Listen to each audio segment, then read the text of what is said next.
ಕಿರಾಣಿ ಅಂಗಡಿ to designer studio.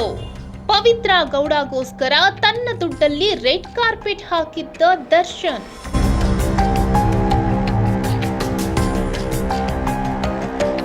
ಮಾಡಬಾರದನ್ನೆಲ್ಲ ಮಾಡಿ ಒಂದು ಸಂಸಾರವನ್ನ ಹಾಳುಗೆಡುವುದರ ಜೊತೆ ಒಬ್ಬ ಸೂಪರ್ ಸ್ಟಾರ್ನ ದುರಹಂಕಾರವನ್ನೆಲ್ಲ ಮಣ್ಣು ಮುಕ್ಕಿಸಿರುವ ಪವಿತ್ರ ಗೌಡ ಮೊದಲಿನಿಂದ ಆಗರ್ಭ ಶ್ರೀಮಂತೆಯೇನೂ ಅಲ್ಲ. ಮಧ್ಯಮ ವರ್ಗದ ಕುಟುಂಬದ ಹಿನ್ನೆಲೆಯಿಂದ ಬಂದವಳು. ಈಕೆ ಚಾಮರಾಜಪೇಟೆಯಲ್ಲಿ ಬಾಡಿಗೆ ಮನೆಯಲ್ಲಿ ವಾಸವಾಗಿದ್ದವಳು. ಆ ಕಾಲಕ್ಕೆ ಕಿರಾಣಿ ಅಂಗಡಿಯೇ ಈಕೆ ಕುಟುಂಬಕ್ಕೆ ಆಧಾರವಾಗಿತ್ತು.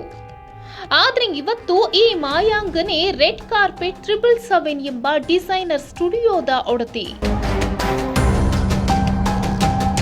3 ಫ್ಲೋರ್ನ ಡ್ಯೂಪ್ಲೆಕ್ಸ್ ಮನೆಯಲ್ಲಿ ವಾಸ ಮಾಡುವ ಪವಿತ್ರ ಬಳಿ ವೋಲ್ಕ್ಸ್ ವ್ಯಾಗನ್ ಮತ್ತು ರೇಂಜ್ ರೋವರ್ ಕಾರುಗಳಿವೆ.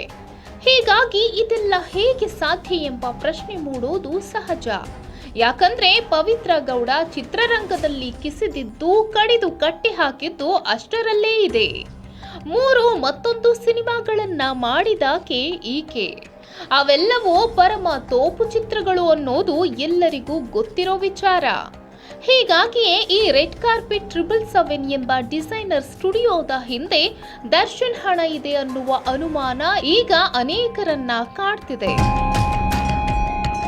ಇದಕ್ಕೆ ಪೂರಕವಾಗಿ ಪವಿತ್ರ ಗೌಡಾಳ ಈ ಡಿಸೈನರ್ ಸ್ಟುಡಿಯೋ ಇರೋದು ದರ್ಶನ್ ಮನೆಯ ಕೂಗಳತೆಯ ಅಂತರದಲ್ಲಿಯೇ.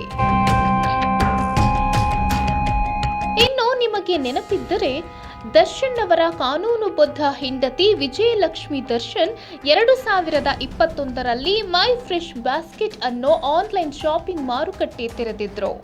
ಗ್ರಾಹಕರಿಗೆ ನೇರವಾಗಿ ಫ್ರೆಶ್ ತರಕಾರಿಗಳನ್ನ ಸೇಲ್ ಮಾಡೋ ಬಿಸಿನೆಸ್ ಶುರು ಮಾಡಿದ್ರು.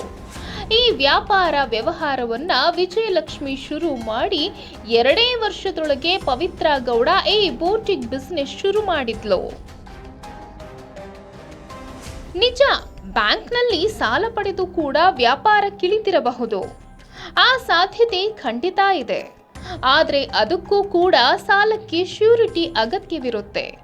ನಿಯಮಗಳು ಮತ್ತು ನಿರ್ಬಂಧಗಳ ಆಧಾರದ ಮೇಲೆ ಸಾಲದ ಅರ್ಹತೆಯನ್ನ ನಿರ್ಧರಿಸಲಾಗುತ್ತೆ. ಯಾರಾದರೂ ಒಬ್ಬರು ಗ್ಯಾರಂಟಿಯನ್ನು ಕೊಡಬೇಕಾಗುತ್ತೆ. ಯಾರಿಗೊತ್ತು, ದರ್ಶನ್ ಗ್ಯಾರಂಟಿ ಯೋಜನೆ ಅಡಿಯಲ್ಲಿಯೇ ಈ ರೆಡ್ ಕಾರ್ಪೆಟ್ 777 ಶುರುವಾಗಿದ್ರೂ ಆಗಿರಬಹುದು. ಹೀಗಾಗಿಯೇ ಪವಿತ್ರ ಗೌಡಾಳ ಈ ರೆಡ್ ಕಾರ್ಪೆಟ್ ಹಿಂದೆ ದಾಸನ ದುಡ್ಡಿದೆ ಎನ್ನುವ ಮಾತುಗಳನ್ನ ಈಗ ಅನೇಕರು ಹೇಳ್ತಿದ್ದಾರೆ. ಅಂದ್ಹಾಗೆ ಪವಿತ್ರ ಗೌಡಳ ಈ ಡಿಸೈನರ್ ಸ್ಟುಡಿಯೋದಲ್ಲಿ ಮಹಿಳೆಯರಿಗೆ ಬೇಕಾದ ಇಂಡೋ ವೆಸ್ಟರ್ನ್ ಶೈಲಿಯ ಉಡುಗೆಗಳು ದೊರೆಯುತ್ತೆ. ಹಬ್ಬ ಹರಿದಿನ ಸೇರಿದಂತೆ ಯಾವುದೇ ಕಾರ್ಯಕ್ರಮಕ್ಕೆ ಬೇಕಾದ ಡಿಸೈನ್ ಸೀರೆ, ಲೆಹೆಂಗಾ ಸೇರಿದಂತೆ ಬಗೆ ಬಗೆಯ ಉಡುಗೆಗಳು ದೊರೆಯುತ್ತವೆ. ಸ್ಯಾಂಡಲ್ವುಡ್ ನಟಿಯರು, ಕನ್ನಡ ಕಿರುತೆರೆಯ ನಟಿಯರು ಇಲ್ಲಿ ಬಟ್ಟೆ ಖರೀದಿಸುತ್ತಾರೆ. ಇನ್ನು ಮೇಘಾ ಶೆಟ್ಟಿ, ಸೋನಲ್ ಮಂಥೇರೋ ಸೇರಿದಂತೆ ಕೆಲ ನಟಿಯರು ರೆಡ್ ಕಾರ್ಪೆಟ್ 777 ಸ್ಟುಡಿಯೋದ ಬ್ರ್ಯಾಂಡ್ ಅಂಬಾಸಿಡರ್ ಅಂದ್ರೆ ತಪ್ಪಾಗಲ್ಲ. ಯಾಕಂದ್ರೆ ಹಿಂದೆಯೆಲ್ಲ ಇಬ್ಬರು ವಿಶೇಷವಾಗಿ ಡಿಸೈನ್ ಮಾಡಿರುವ ಕಾಸ್ಟ್ಯೂಮ್ಸ್ ಧರಿಸಿ ಫೋಟೋಶೂಟ್ಗಳನ್ನ ಮಾಡಿಸಿದ್ರು. ಪವಿತ್ರ ಗೌಡಳ ಸ್ಟುಡಿಯೋದ ಪ್ರಚಾರವನ್ನು ಮಾಡಿದ್ರು. ಒಟ್ನಲ್ಲಿ ಸದ್ಯಕ್ಕೆ ಪವಿತ್ರ ಗೌಡಳ ಈ ರೆಡ್ ಕಾರ್ಪೆಟ್ ಸ್ಟುಡಿಯೋ ಸುತ್ತಮುತ್ತ ದರ್ಶನ್ ಹಣ ಇರುವ ಅನುಮಾನ ರಾಜರಾಜೇಶ್ವರಿ ನಗರದ ಜನರಲ್ಲಿ ಅಷ್ಟೇ ಅಲ್ಲ, ಅನೇಕರಲ್ಲಿದೆ. ಪವಿತ್ರ ಗೌಡ ಭವಿಷ್ಯದಲ್ಲಿ ಜೈಲು ಪಾಲಾದ್ರೆ ಈ ಸ್ಟುಡಿಯೋಗೆ ಬೀಗ ಬೀಳೋ ಸಾಧ್ಯತೆಯೂ ಇದೆ.